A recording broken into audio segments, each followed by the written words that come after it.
Hi, my name's Justin Latimer, and it's been a while, but I'm going to show you a medieval Total War battle replay. This time it will be as the Holy Roman Empire versus the Brits. This one comes from May 4th, 2013. If you've been watching my videos and you've been subscribed to my channel for a while, you might have noticed that I've been away for a while. I've had a bit of a hiatus. Mostly I've been creating art. I will probably have videos for that as well. I'm spreading out the things I do. Here we are. I'm playing as the Holy Roman Empire. My captain is seated upon a mighty steed. In fact, it is a unicorn. See?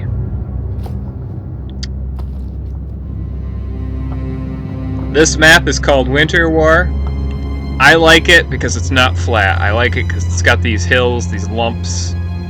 I've got a nice hill here, and my opponent has two hills over here and a sort of valley.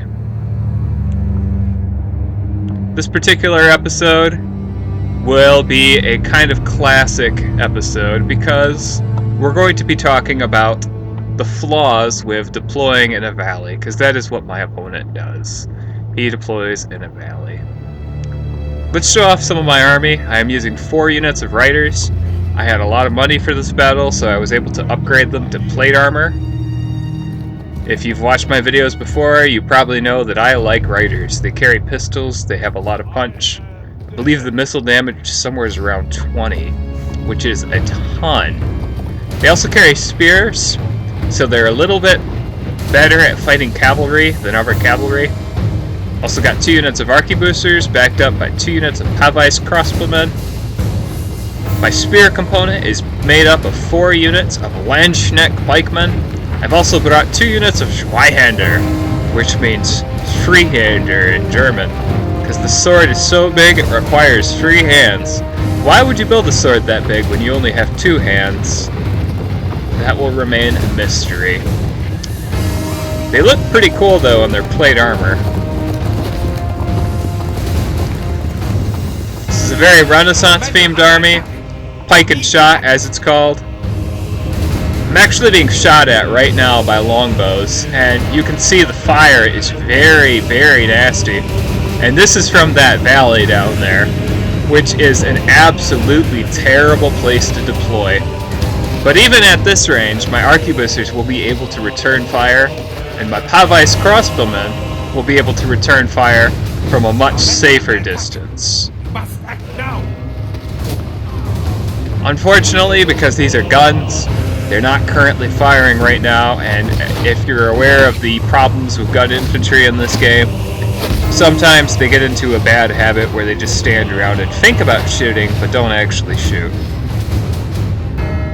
Over here, my riders, with their pistols, are able to actually fire down the hill on the enemy archers. This is really, really bad for my opponent. My pistols have very short range, but the hill enables them to fire well down into them. This expensive unit of Sherwood archers is being hit by my Pavise crossbowmen and my riders. It's a very expensive, very elite unit, and it is going to be in and out of the game very quickly.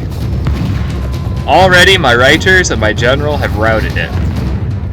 Meanwhile, my infantry has managed to isolate his infantry.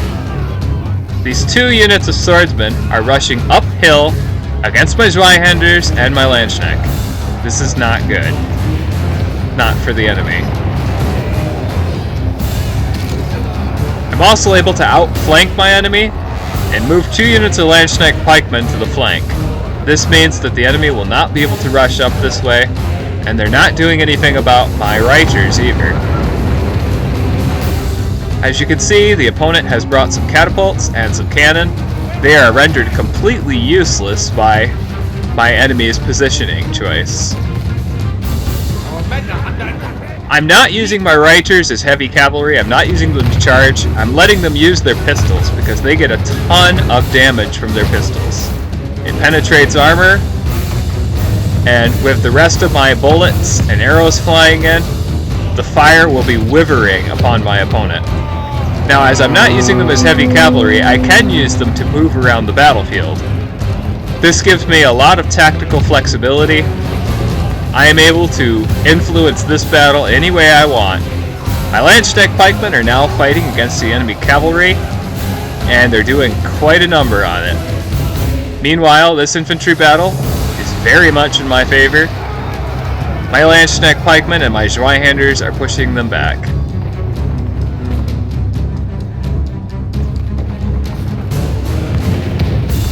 My Reichers are shooting these guys at point blank range.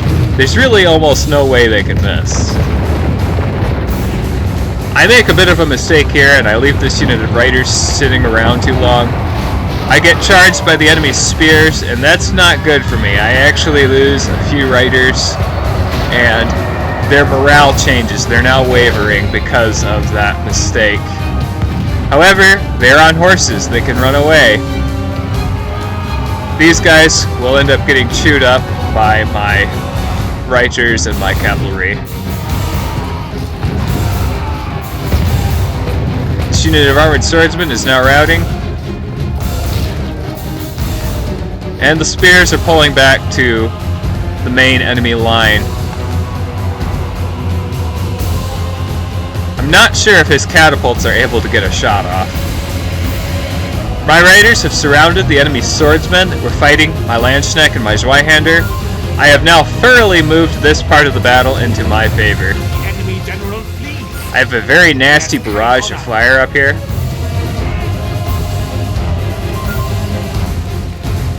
You can see my general and his Reiters are behind the enemy now.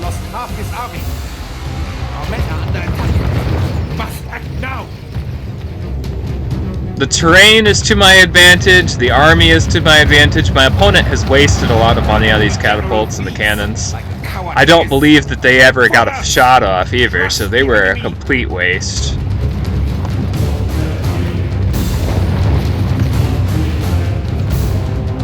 The troops that are still fighting are these retinue longbowmen. They won't be fighting for long.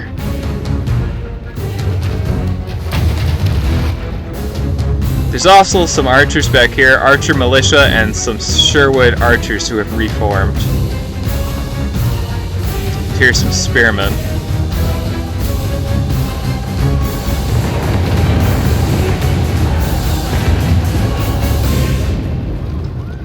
I've been able to let my Reiters use their pistols throughout most of the battle. Here are some performing the rare duty of cavalry.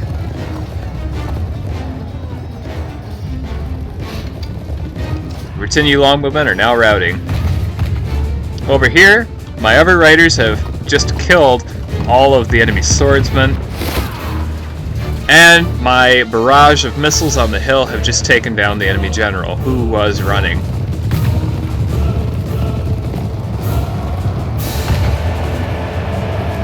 Retinue longbowmen are now running. I'm moving all of my infantry against the one unit of infantry he has left.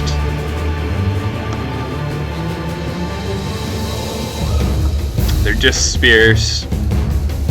Not to discount how useful spears can be, but I have Landsknecht pikemen, I have Zweihander. My Zweihander alone can take these guys out.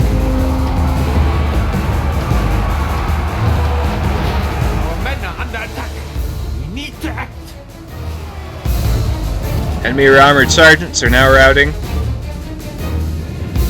My missiles are now rushing in place. I think they're probably going to be a little bit too late to help with the battle anymore. My Reiters are cleaning up the enemy. This has very much been a very cavalry-influenced battle.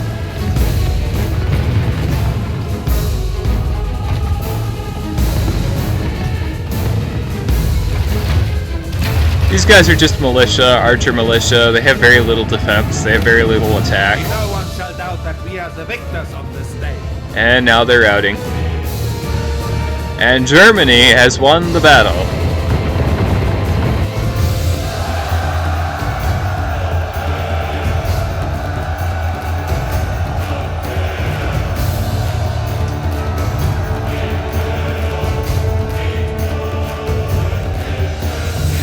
I deployed 841 men against 731. I lost 230, my opponent lost 623. Men remaining, I have 611. My opponent has 108. Enemies killed, I killed 457, captured 163, and my opponent killed 255.